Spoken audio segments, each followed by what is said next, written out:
आज मैं कुछ मूर्खों को इस चीज़ का आंसर देना चाहूँगा। जो लोग कहते हैं कि ब्राह्मण का जन्म ब्रह्मा जी के मुख से हुआ, क्षत्रिय का बाहों से, वैश्य का उदर पेट से और शूद्र का जन्म से, और हंसते हैं अपने ही पूर्वजों के लिखे गए फार्मूले पे क्योंकि वो समझ नहीं पाते। हंसते इसलिए क्योंकि लॉर्ड मैकाले ने जब अपना एजुकेशन सिस्टम लगाया था तो कहा था कि ये पढ़ते पढ़ते धीरे धीरे इस सिस्टम से शरीर से तो हिंदू रहेंगे लेकिन दिमाग से क्रिश्चियन हो जाएंगे, अपने ही पूर्वजों को गाली दे के हंसेंगे, उनके ही ज्ञान का मजाक बनाएंगे। आते हैं कि इसके पीछे क्या लॉजिक। वास्तविकता है कि किसी के मुख से, हाथ से, पेट से आदमी या जांग से डायरेक्ट जन्म नहीं ले सकता। हाँ, जेनेटिक इंजीनियरिंग थ्रू बनाया जा सकता है, वो भी एक पॉसिबिलिटी। लेकिन मैं वास्तविकता में आता क्यों ये कहा गया। मैं कई मंदिर ऐसे हैं जिनमें एग्जाम्पल दे सकता हूँ कि फर्टिलाइजेशन के पूरे प्रोसेस को पत्थर पे उकेर के समझाया गया जो हजारों साल पुराने हैं। तो ऐसा नहीं था कि हम नहीं जानते थे कि जाइगोट फॉर्मेशन या बच्चे कैसे जन्म लेते, बहुत अच्छे से जानते हैं। और उसमें कई टेक्निक हैं, कई तरीके के जो आप अदर एनिमल में रिप्रोडक्शन प्रोसेस पढ़ते हो, ह्यूमन बीइंग भी कई तरीके से करते थे। उसकी बात आज नहीं करेंगे, फिर कभी बताएंगे कितने तरीके से पहले संतान उत्पत्ति की होती थी।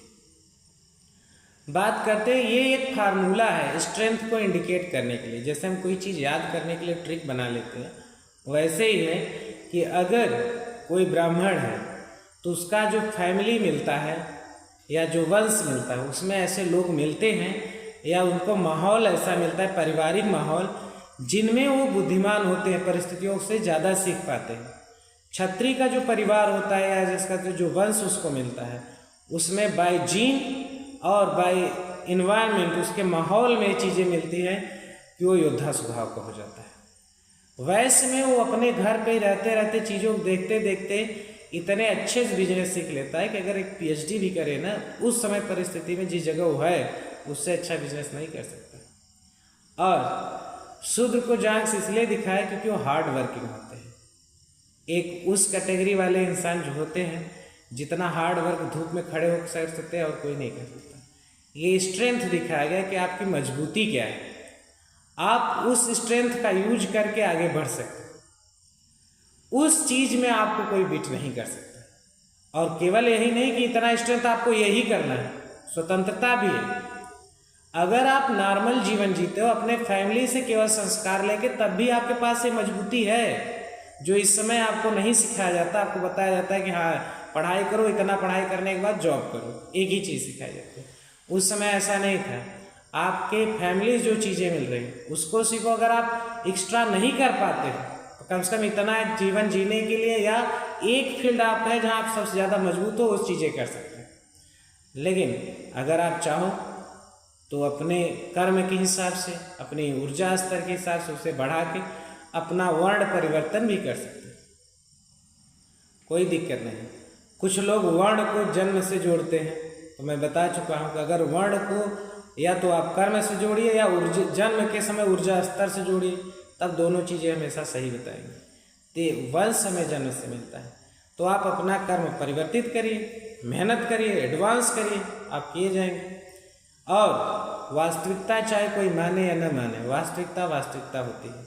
जैसे मैं एग्जांपल दूं कि अगर कोई एक किसी भी वंश में जन्म लिया हो, वो टीचिंग करना शुरू कर दे, तो उसको क्या करते हैं, बच्चे बिना उसका वंश पूछे पैर छूना शुरू कर देते हैं। ये प्रकृति का नियम है, आप मानो या न मानो, जो चीज़ें आप कर्म करो वो ऐसा आपके साथ होना शुरू हो जाएगा।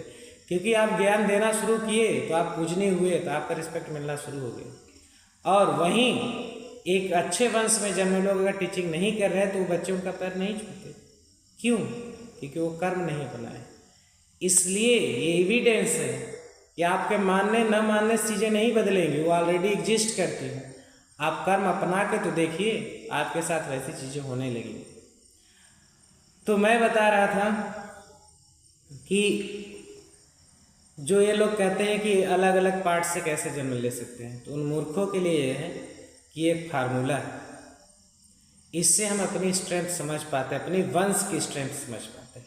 अगर हम ज़्यादा कुछ नहीं करना चाहते, नॉर्मल कंडीशन में आपके पास इतनी पावर है और उन यूनिक क्षेत्र से आप दूसरे को बीट कर सकते हैं।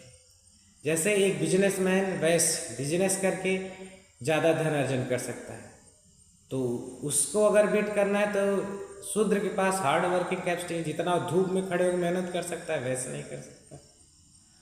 और क्षत्रिय के पास होता है युद्ध करना, जिसे हम देश की रक्षा करना, समाज की रक्षा करना, दुर्गुणों से रक्षा करना, ये भी क्षत्रिय का धर्म है। वो उसका स्ट्रेंथ बाय जीन उसके अंदर। और ऐसे ब्राह्मण धर्म है कि वास्तविकता ज्ञान कराओ, चाहे आपकी कोई निंदा करे या प्रशंसा करे, उसका कोई फर्क नहीं पड़ना चाहिए। तो उम्मीद करते हैं आप समझ पाए होंगे। अगर ऐसे लोग आपके आसपास मिले, ऐसा ज्ञान दे, तो उनको ये वीडियो दिखाइए, आप खुद समझाइए। जय श्री राम।